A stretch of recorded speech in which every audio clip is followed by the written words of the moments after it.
Hello students, कक्षा 12 की भूगोल की कक्षा में आपका स्वागत है। आज हमारा विषय है ग्रामीण और नगरीय संगठन। देखिए, आज हम लेक्चर नंबर 18 में इन दोनों के संगठन के बारे में अध्ययन करेंगे। देखिए, निवास स्थान के आधार पर जनसंख्या को दो श्रेणियों में बांटा जाता है। पहला ग्रामीण और दूसरा नगरीय। देखिए, यह विभाजन इसलिए आवश्यक है क्योंकि ग्रामीण और नगरीय जीवन आजीविका और सामाजिक दशाओं में एक दूसरे से अलग होते हैं। अर्थात गांव में तथा शहर में रहने वाले जो व्यक्ति होते हैं उनकी आजीविका में पर्याप्त अंतर होता है, बिल्कुल अलग होते हैं। तो सबसे पहले देखते हैं ग्रामीण जनसंख्या की विशेषताएं। देखिए, पहला, ग्रामीण जनसंख्या अपनी आजीविका के लिए प्राथमिक व्यवसायों पर निर्भर रहते हैं, जैसे कृषि है, पशुपालन है, खनन, मत्स्य और वनों से इकट्ठी की गई जो वस्तुएं होती हैं और कुटीर उद्योग, इन सभी पर निर्भर रहते हैं और इनसे ही अपनी आजीविका चलाते हैं।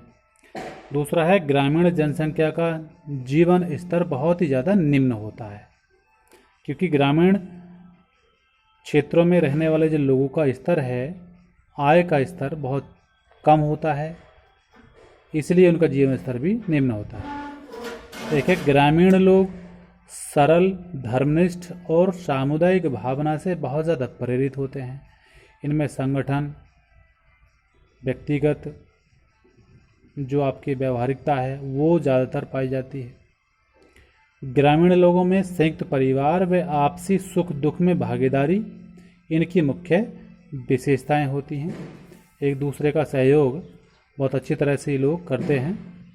रोजगार के बेहतर अवसर की खोज, सामाजिक सुविधाएं और उच्च जीवन स्तर की तलाश में ये लोग अब वर्तमान समय में नगरीय क्षेत्रों की ओर ज़्यादातर आकर्षित हो रहे हैं और ग्रामीण क्षेत्रों से पलायन करते चले जा रहे हैं।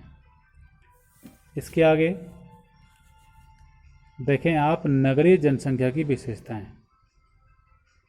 देखिए, अपनी आजीविका के लिए नगरीय जनसंख्या द्वितीय, तृतीय और चतुर्थ एवं पंचम व्यवसायों में ज़्यादातर लगी हुई है, क्योंकि प्राथमिक व्यवसाय जो है वो तो कृषि है।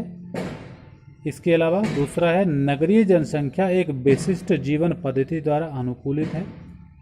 उनका अपना जो जीवन जीने का तरीका है वो बिल्कुल ग्रामीण क्षेत्रों से अलग है। नगरों के लोगों की जीवन पद्धति तीव्र गति वाली होती है और संबंध जो होते हैं उनके वो औपचारिक मात्र होते हैं, अर्थात एक दूसरे से जो व्यवहारिक जीवन व्यतीत करते हैं वो औपचारिकतापूर्ण होते हैं। एक अगला है आपका सामाजिक दूरी, सामाजिक विषमता, आर्थिक दृष्टि से वर्गीकृत समाज, सामुदायिक भावना की कमी और नगरीय संस्कृति की विशेषता इनमें पाई जाती है। अर्थात कुछ ऐसी चीज़ें हैं जैसे सामुदायिक भावना की कमी होती है, यहाँ सामाजिक विषमता अर्थात संगठन का अभाव होता है, आपसी जो भाईचारा है उसमें बहुत ज़्यादा कमी होती है। ये सारी चीज़ें ऐसी हैं जो शहरों में रहने वाले लोगों में ज़्यादातर देखने मिलती है। तो इस तरह से ग्रामीण और नगरीय लोगों का जो संगठन है उसमें पर्याप्त अंतर होता है, भिन्नता पाई जाती है और इसी भिन्नता के आधार पर इस संगठन को बच्चों दो भागों में विभाजित किया गया है, ग्रामीण एवं नगरीय।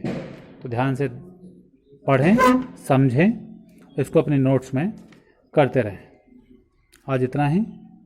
कल आपको साक्षरता के बारे में बताया जाएगा। धन्यवाद।